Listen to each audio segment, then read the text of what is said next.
The only thing we have to fear is fear itself. The test of our progress is not whether we add more to the abundance of those who have much. It is whether we provide enough for those who have too little.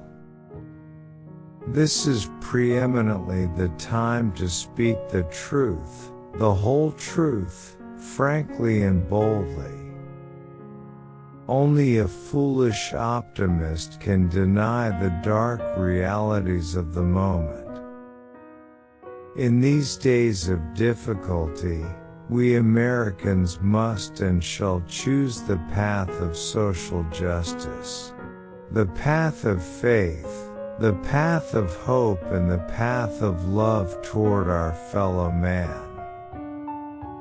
Human kindness has never weakened the stamina or softened the fiber of a free people. A nation does not have to be cruel to be tough. A radical is a man with both feet firmly planted in the air.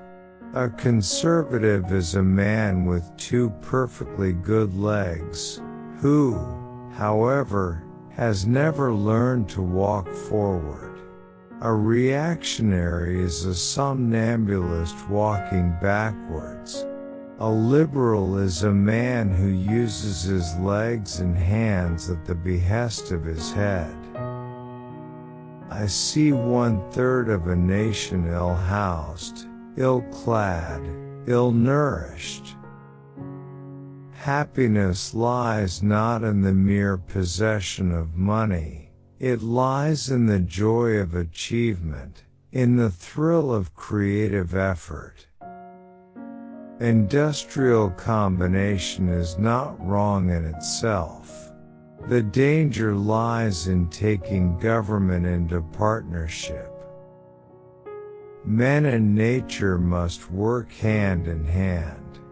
The throwing out of balance of the resources of nature throws out of balance also the lives of men.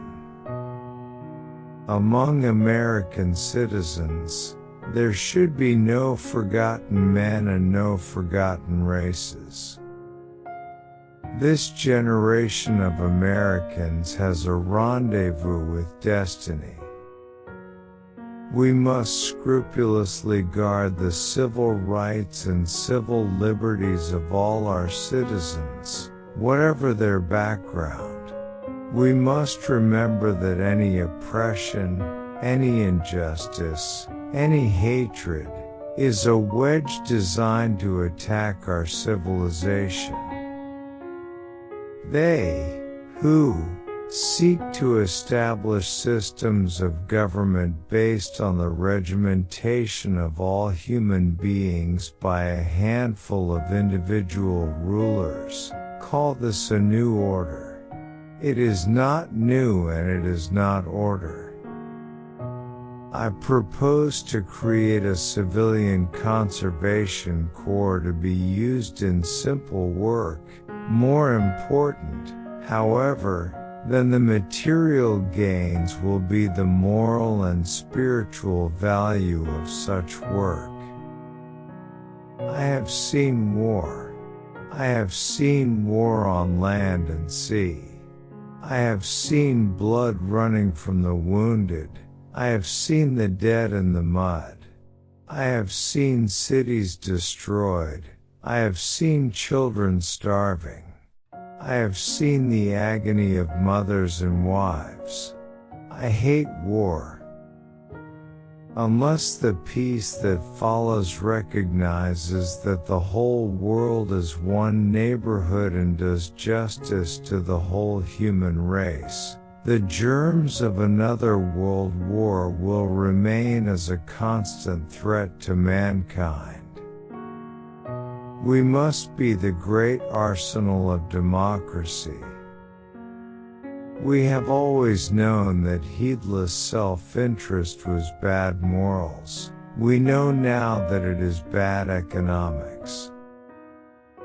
Freedom of speech, freedom of worship, freedom from want, freedom from fear.